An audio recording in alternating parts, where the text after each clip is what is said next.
Good afternoon, Patriot pals. Thank you for joining me. Have a good day and God bless you. Let's get into the news. It just keeps getting worse for them seems to be the theme of the week. The whole Nancy Pelosi thing, starting off with just a House report, then leading to the release of the rapes transcript and the release of text messages involving Nancy Pelosi staff in the House Sergeant at Arms, absolutely blowing up the January 6th narrative in their face. And now this with Democrat Katie Porter, the video I created on this topic being the most viral videos that I've made in weeks, possibly months. It started off with leaked text messages showing just how much a frankly bad human being Mrs. Katie Porter, as we can call her, Mrs. Katie Karen Porter. And well, it gets worse. An individual intimately involved with Mrs. Katie Karen Porter, person I mentioned in the first video that I recorded, Mrs. George Adams, I believe her name was Sasha George Addis, is now spilling the beans. And it turns out that this whole Katie Porter's character, well, it's even worse than initially thought. Sasha Georgian is painting a picture that Democrat Representative Katie Porter is an angry, vile, and disrespectful human being. And what she has to say is shocking. I mean, show you guys exactly what I mean, as things just continue to get worse for these Democrats, and we continue to cover this phenomenon of these supposedly woke, compassionate liberals always being exposed as absolutely terrible human beings. Alright, folks. Take a look at this Democrat Katie Porter accused of ridiculing those concerned about harassment in her office. Of course, harassment of an adult nature is how I tend to say it, and mocking virus victims. Democratic Representative Katie Porter of California has been accused by a former staffer of denigrating people for reporting adult-style harassment and other demeaning remarks. These claims come just days after text messages leaked indicating that Porter may have fired a staffer over her virus-19 diagnosis. What are the details? The Huffington Post noted in 2018 that Porter, endorsed by Senator Elizabeth Warren, of course she is, and Vice President Kamala Harris, of course she is, was previously in an abusive relationship and subjected to adult-style harassment at home. Despite Porter's possible personal insights into the gravity of the issue, one of her former staffers, Sasha Georgianas, indicated that the Democratic Congresswoman berated at least one other staffer who had reported adult-style harassment in her office, reported Fox News Digital. A U.S. Navy veteran and former Wounded Warrior Fellow for Porter, Mrs. Georgia, has suggested that the Congresswoman ridiculed people for reporting adult-style harassment. JAD has said that one staffer who has yet to file anything with the Ethics Committee spoke about the matter of this type of harassment in the Congresswoman's office, with Porter personally basically told the individual to, quote, grow up, said Georgette, is prompting the staffer to leave her post shortly thereafter. I mean, just wow. You know, these are the same people who label themselves feminists, the same individuals who promote false allegations against people like Brett Kavanaugh, the people who use these kinds of allegations when it targets their opponents as a political tool to virtue signal, but when it happens in their own damn office.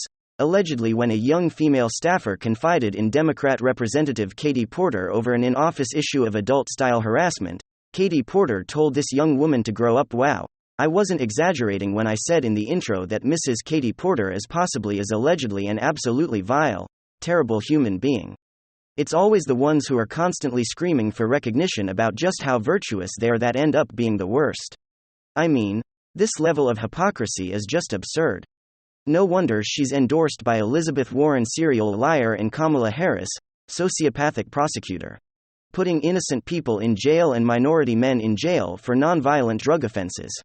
No wonder these individuals seem to travel in groups. But let's continue on with the article. Extra to allegedly dissuading people from highlighting potential abuse in her office, Georgette has said that Porter made fun of individuals whose parents passed away from the virus, while the virus suffered by others may be a laughing matter for the Democrat representative. The laughing evidently stops at our front door. Blaze previously reported that Georgette was apparently fired over her virus-19 diagnosis that supposedly led to Porter's infection. We covered that in the previous video. And the most damning element was that apparently Mrs. Porter, who was at the time livid that her staffer didn't go through the proper screening process to enter the office. In other words, the testing process apparently even after she had received this infection, she showed up to a public event even after she confirmed the status of her own personal infection.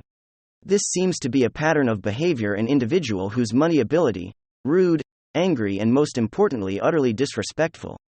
But to go back on the whole harassment of an adult nature, here's a former staffer speaking out and confirming or corroborating previous posts once again from Dear White Staffers. Anon, please, as someone who also worked in Porter's office, I can confirm what prior staffers said. I can also personally confirm that adult-style harassment is not taken seriously and is swept under the rug. Another complaint suggested that Katie Porter is abusive, unable to cope with basic demands of being a member, so she takes it out on staff, says rude and racist things, anti-black especially, and tries to mask it as, quote, edgy humor. Porter was always screaming at her staffers over the phone during fundraiser call time. I love her. But I've never hated my life more than when I worked for her.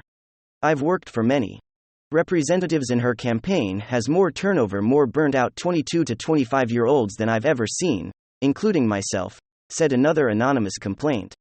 So actually, here's a little comparison that we could make. You know, I've gone on the record absolutely condemning this little fake Republican creature known as George Santos. You know, the fake Republican fraudster George Santos, who claimed that his grandparents survived the Holocaust as he lied about his resume and pretended that he was of Jewish descent because my grandparents survived the Holocaust. I've given my opinion of how I feel about this guy. But I also said in that video that I don't want to hear a peep from any Democrat outraged over George Santos, the fraudster, when you elected the biggest fraud in American political history, Joe Biden, not to mention Representative Blumenthal and Senator Elizabeth Warren. I mean, the list goes on. But the point that I'm trying to get at here is that Democrats are going on and on about George Santos. He lied about his resume, he lied about his cultural background. Hello, wake up, left boys, your outrage over George Santos. Meanwhile, Democratic Representative Katie Porter is now being targeted with these credible allegations. I mean, the double standard is just incredible now. Isn't it more Democrat double standard and more evidence of these woke left boys and Democrat thought leaders and politicians just being bad people? And you know, actually, here's another thing: Katie Porter, who allegedly herself suffered harassment. Here she is during a House hearing going on the record trying to vilify people who use the term groomer. Everyone listen to this. Is the allegation of groomer and pedophile is alleging that a person is criminal, somehow engaged in criminal acts, their sexual orientation, their gender identity. So this is clearly prohibited under Twitter's content. Yet you found hundreds of these hosts on the platform. Okay folks, not exactly sure how she justifies that one. A very interesting stance to say the least, but yet again, more evidence that she's just objectively not a good person, and it continues to get worse for Mrs. Katie Karen Porter. And then, this is some big news. The hero of the establishment Republicans, Kevin McCarthy, was utterly humiliated yesterday in his quest to become Speaker of the House. All his ultra-MAGA forces have risen to power like never before. We're going to take a look at McCarthy's political disaster. We're going to see how it's actually a crisis of his own making. Yesterday, Rhino in Chief Kevin McCarthy was dealt one defeat after another by members of his own party, losing 3 successive rounds of votes for the congressional leadership position he so aspires to achieving. It was the first time in over 100 years that a candidate for Speaker lost on multiple ballots. The political humiliation was palpable for both left-wing and right-wing media. It wasn't just CNN that dunked on McCarthy. Even Fox News anchors like John Roberts admitted the threefold rejection was nothing short of a, quote, unmitigated disaster for McCarthy. In fact, that humiliation was so bad. I provoked the ire of boomer Republican commentators like Sean Hannity, who excoriated the 20 Republicans for turning the Republican-led Congress into a clown show, Mark Levin, as well as trashing, particularly Matt Gaetz and his opposition to McCarthy. You know, I've got to just say what's so sad about these boomer donor-class Republican commentators is that it's like they still live in the 1990s.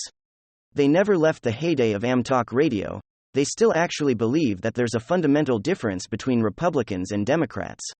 They actually refuse to even recognize the existence of a unit party, a political cartel that governs our nation and indeed the world in accordance with their own values, interests and concerns at the expense of the values, interests and concerns of their constituents.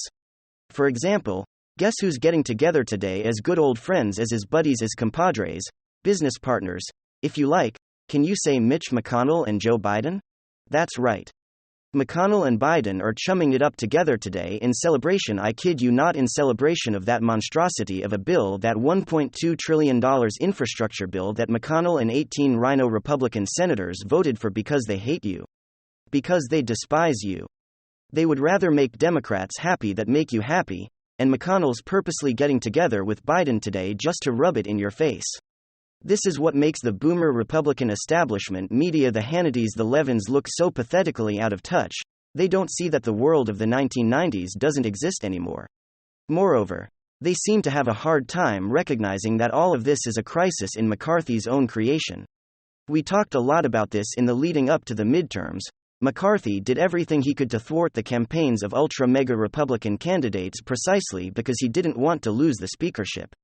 Again, remember back in 2015, when Cryan John Boehner was forced to resign because he was such a pathetic rhino sellout. McCarthy made his move to become speaker, only he had to withdraw because the Tea Party populace in the Freedom Caucus turned on him. They saw him just as John Boehner, to point out, and McCarthy thought he could avoid that fate again, if he got the majority back, but while at the same time made sure that the ultra-MAGA candidates didn't win. He deliberately sabotaged Madison Cawthorn's primary sabotage, Joe Canton, Washington. He even kept Liz Cheney on her leadership position long after she voted to impeach President Trump and revealed the slimeball she really is, and now the chickens are coming home to roost, as it were. This is a crisis of McCarthy's own creation. The irony in all of this is that the smaller the Republican majority, the more leverage the ultra-MAGA members have over McCarthy. He deliberately wanted a smaller majority, thinking he could control that majority better. But as it turns out, we're finding that the ultra-MAGA wing has now even more power than ever, and that leads us to what's perhaps the single biggest surprise development in all this. You're not going to want to miss it. The single most powerful politician on Capitol Hill to emerge from all of this is not obviously Kevin McCarthy. There's frankly no one who looks weaker and more pathetic than McCarthy. Know what Steve Bannon pointed out yesterday quite astutely. The single most powerful politician on Capitol Hill right now is none other than Florida Representative Matt Gaetz. Bannon made the fascinating observation that even though it's likely that eventually McCarthy will get voted in, Matt Gaetz has emerged as the true leader of the Republican Party in the House and is thus what Bannon calls the de facto Speaker of the House. Newsweek reported on Brandon's observation that because of all of the concessions that McCarthy has had to make to the ultra-mega wing of the Republican Party, Matt Gaetz, and Marjorie Taylor Greene, they are together the de facto speakers of the House, the speakers, in fact, while not in actuality, ceremonially McCarthy, who occupied the position, but in terms of power, and in terms of direction for the party, it's Gaetz and Greene by far.